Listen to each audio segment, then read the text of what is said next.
नमस्कार दोस्तों, मैं आपका दोस्त रवि मोहन कहानी और किरदार के इस नए अंक में आपका स्वागत करता हूं। आज मैं आपको सुनाने जा रहा हूं हरिशंकर परसाई जी की कहानी एक के भीतर दो आदमी। तो आइए शुरू करता हूं कहानी एक के भीतर दो आदमी।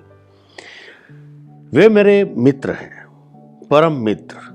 वे ये कहानी सुनेंगे और मैं विश्वास से कह सकता हूं कि वे इसे सुनकर नाखुश नहीं, बहुत खुश होंगे। यात्रा में मैं उनके साथ जाता हूं। जो होटल का सारा बिल वही चुकाते हैं। मैं देने लगता हूं तो हाथ पकड़ लेते हैं, खबरदार यह गुस्ताखी मत करना।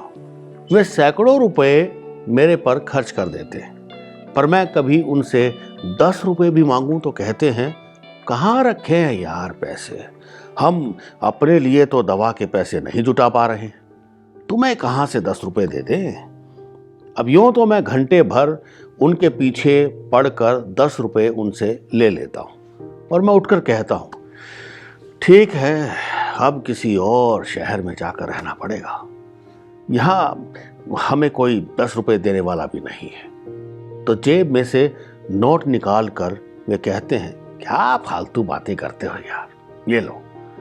मैं हर बार सोचता रहता हूं कि ये ऐसे क्यों है।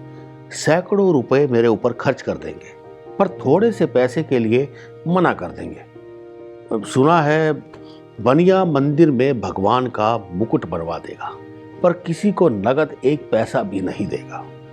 मगर वे बनिए भी नहीं है, साधारण संपन्न सुसंस्कृत आदमी है।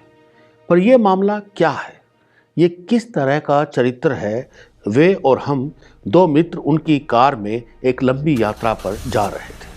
कार उनकी, पेट्रोल उनका। रास्ता मजे से कट रहा था, खूब हंसी मजाक चल रहा था। हम एक दूसरे को छील रहे थे, कुछ गैर हाजिर बड़ों को नंगा कर रहे थे। रास्ते में एक दो अच्छे होटल पड़े तो सोचा नाश्ता कर लिया जाए। ड्राइवर समेत हम 4 आदमी थे। आमलेट, टोस्ट, कॉफी खूब खाया। बिल लगभग 10 रुपए हुआ। होटल मालिक से बिना कुछ जिरह किए उन्होंने 10 रुपए उसे दे दिए। अब पान खाने की बारी आई। पान के ठेले पर गए तो वे पूछने लगे, सिंगल पान कितने का देते हो भाई? पान वाले ने कहा, 7 पैसे का हुजूर। वे बोले, वाह, हमारे शहर में तो 6 पैसे का मिलता है। अजब धांधली मचा रखी है तुम लोगों ने। मैं बड़े पेशोपेश में पड़ गया। अरे अभी उन्होंने बिना भाव ताव के 10 रुपए होटल वाले को दे दिए थे और अब 1 पैसे के लिए पान वाले से बहस कर रहे हैं। वो भी क्या सोचता होगा कि साहब फिएट गाड़ी में चल रहे हैं, आमलेट खाते हैं, मगर पान के मामले में 1 पैसा बचाना चाहते हैं। मैंने कहा, भाई साहब ले लेते हैं पान, कौन सा बड़ा फर्क पड़ता है। मैंने पान वाले को कहा, अब लगाओ भाई, एक 4 अच्छे पान लगाओ। पर भाई साहब रुष्ट हो गए, कहने लगे, तुम्हें साथ रखेंगे तो लुट ही जाएंगे, और रहने दो जी, मत लगाओ पान, दूसरे ठेले पे खा लेंगे हम। आखिर वे हमें पास के ठेले पर ले गए। उसने 6 पैसे के हिसाब से घटिया पान खिला दिए। भाई साहब के 10 रुपए के नाश्ते के बाद 4 पैसे बच गए और वे संतुष्ट हो गए। मैंने समझा भाई साहब के भीतर 2 आदमी एक साथ रहते हैं। एक वो आदमी था जिसने बिना ऐतराज के होटल वाले को 10 रुपए दे दिए, और एक ये आदमी है जो पान वाले से 1 पैसे का मोल भाव करता है। जब वो आदमी इस आदमी को दबा देता है या दोनों आदमियों में समझौता हो जाता है तो ये 100 का नोट भी बिना हिचक के दे देते हैं। पर जब ये आदमी हावी हो जाता है तब ये 1 पैसे पर भी लड़ लेते हैं। भीतरी दोनों आदमियों में कभी तालमेल बैठ भी जाता है और कभी नहीं भी। चले थे तब उन्होंने पेट्रोल का टंक पूरा भरवा दिया था। रास्ते में पेट्रोल खत्म होने लगा तो ड्राइवर ने कहा, बाबूजी पेट्रोल खत्म हो रहा है, गाड़ी अब रिजर्व पर आ जाएगी, इस पंप से पेट्रोल भरवा लें? भाई साहब ने कहा, भरवा लो। ड्राइवर साहब ने कहा, पूरा ही भरवा लेते हैं। भाई साहब ने कहा, पूरा क्यों भरवाते हो भाई, 5 लीटर डलवा लो, आगे शहर आएगा तब भरवा लेंगे। ड्राइवर ने कहा, बाबूजी भरवाना तो पड़ेगा ही, यहीं भरवा लेते। हमारे दूसरे मित्र ने भी कहा, ड्राइवर ठीक कह रहा है भाई साहब, भरवा लेते हैं। भाई साहब ने नाराज होकर कहा, तुम लोगों को पैसे की कुछ कीमत तो है नहीं, कह दिया पूरा भरवा लो। आगे क्या पेट्रोल पंप नहीं आएगा? नहीं जी, सिर्फ 5 लीटर डलवा लो। मैं समझ गया, बहस करना व्यर्थ है। भाई साहब पर वो दूसरा आदमी हावी हो गया है। पेट्रोल सिर्फ 5 लीटर डाला गया। आगे चलकर जब शहर के बाहर उन्हें पेट्रोल टैंक दिखा तो वे ड्राइवर से बोले, हाँ भाई, वो इतने से पेट्रोल से क्या होगा? पेट्रोल खत्म हो गया हो तो क्या हम लोगों को आप जंगल में छोड़ दोगे? रोको गाड़ी और पूरी टंकी भरवा लो और एक डब्बा ऊपर से रख लो। लंबे सफर का मामला है, कहीं पेट्रोल खत्म हो जाए तो क्या करेंगे? मैं समझ गया। अब भाई साहब वो पहले वाला आदमी हावी हो गया है। पेट्रोल की पूरी टंकी भरी गई, ऊपर से एक डिब्बा पेट्रोल और रख लिया गया और गाड़ी आगे चली। दोपहर के भोजन का वक्त हो गया। एक अच्छा होटल दिखा तो भाई साहब ने कहा, चलो भाई यहीं खाना खा लेते हैं। हम लोग खाना खाने बैठ गए तो भाई साहब ने पूछा, क्या खाओगे? हमने कहा, भाई साहब सादा खाना खा लेते हैं। मैं बोले, नहीं, अच्छा खाना खाओ, ये होटल अच्छा मालूम होता है। उन्होंने होटल मालिक से पूछा, सरदार जी ये जो फ्रिज रखा है इसमें कुछ है? सरदार जी समझ गए, बोले, हाँ जी रखे थे, क्या पेश करूं दसो। भाई साहब ने कहा, भाई वो 3-4 बोतलें बियर की निकाल दीजिए और ये तो बताइए कि ये जो बड़े बड़े शब्दों में आपने बोर्ड पर लगा रखा है, यहाँ चाय हर वक्त तैयार मिलती है, इसका क्या मतलब है? चाय तो भाई किसी भी ठेले पर मिल जाती है। सरदार जी ने हंसकर कहा, ओ जी तुसी ते समझ गए होंगे, है जी आपकी इसी फ्रिज वाली खिदमत के लिए बोर्ड लगाया है। यहाँ ठर्रे वाले भी तो आते हैं ना जी, वे चाय का मतलब समझ जाते हैं। भाई साहब पर इस वक्त वो पहले वाला भीतरी आदमी सवार था। हम डर रहे थे कि कहीं इसी बीच वो दूसरा भीतरी आदमी सवार हो गया तो ये हमें दाल रोटी खिला देंगे। पर पहला आदमी उन्हें छोड़ नहीं रहा था। उन्होंने हम दोनों के लिए चिकन करी का ऑर्डर कर दिया, उम्दा सलाद मंगवाया, ड्राइवर को मटन देने को कहा, पर खुद अपने लिए कोई ऑर्डर नहीं किया। कहने लगे, भाई हमारा पेट ठीक रहता नहीं है, हम तो हल्का ही खाएंगे। सरदार जी, एक फिश का पीस कितने का होता है? मैं समझ गया कि अब वो दूसरे वाला भीतरी आदमी इनके व्यक्तित्व पर हावी हो गया है।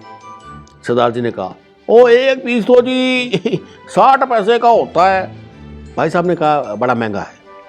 अच्छा एक पीस फिश और आलू की सब्जी और रोटी हमारे लिए ले आओ। हम चिकन करी और ना जाने क्या क्या उड़ा रहे थे। अब भाई साहब पर वो दूसरा आदमी हावी हो गया था, इसलिए वो मोल भाव करके मछली का एक टुकड़ा और आलू की सब्जी खा रहे थे।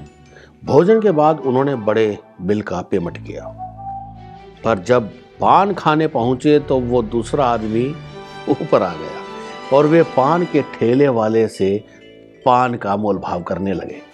रास्ते में कुछ ऐसा हुआ कि गाड़ी खराब हो गई। गनीमत ये कि शहर में खराब हुई। वहाँ हमारे एक परिचित थे जिनकी कई गाड़ियाँ थी। उनसे कहा तो उन्होंने अपने हेड मैकेनिक से कहा कि गाड़ी को बहुत जल्दी ठीक करो। हेड मैकेनिक ने लगभग 3 घंटों में गाड़ी बिल्कुल ठीक कर दी। भाई साहब बहुत खुश हुए, कहने लगे इसे कुछ इनाम दिया जाए। मैंने कहा शायद वो लेगा नहीं, फिर भी उसे 10 का नोट देकर देखो। किसी वर्कशॉप में मरम्मत कराते तो कम से कम 50 लग जाते। उसने पूरी गाड़ी ओवरहाल ठीक कर दी थी।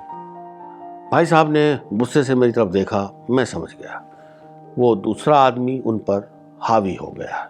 बड़ी मुश्किल से वे 3 रुपए देने पर राजी हुए, तो मेरे इशारा कर देने से मैकेनिक ने ले लिए।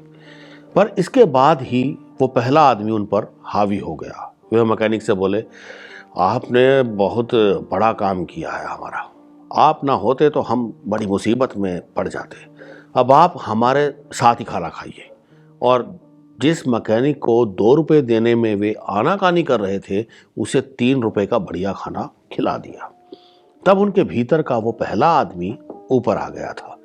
लौटते में एक जगह हम चाय पी रहे थे कि एक आदमी आया, बोला कि मेरी बस चूक गई है, मुझे आप अपनी गाड़ी में ले चलिए, 100 रुपया किराया लगता है, वो मैं आपको दे दूंगा। भाई साहब बोले 2 रुपये लगेंगे। दूसरा भीतरी आदमी उन पर फिर हावी हो गया था। मैंने अलग से ले जाकर कहा, भाई साहब ये डाकुओं का एजेंट मालूम होता है, रास्ते में आपको डाकू पकड़ लेंगे और तब छोड़ेंगे जब 50,000 रुपये आपके लड़कों से मांगेंगे। लड़के सोचेंगे धंधा जमी गया है, पिताजी किसी काम के नहीं रहे, तो वे जवाब देंगे कि हमारा कोई बाप नहीं है। भाई साहब मेरी बात समझ गए और उसे नहीं बिठाया। जब हम अपने शहर से लगभग 80 मील दूर थे, एक पुलिस का ट्रक खड़ा मिला। सार्जेंट आया, कहने लगा शहर में दंगे का अंदेशे के कारण ये फोर्स बुलाना पड़ा, पर हमारा ट्रक खराब हो गया है, आप मेहरबानी करके मुझे गाड़ी में ले चलिए, मैं शहर कोतवाली से दूसरा ट्रक भिजवा दूंगा। भाई साहब ने उसे बिठा लिया। रास्ते में सार्जेंट को अच्छा नाश्ता करवाया।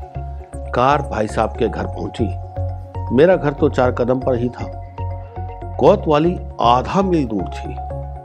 भाई साहब उतरे, मैं उतरा।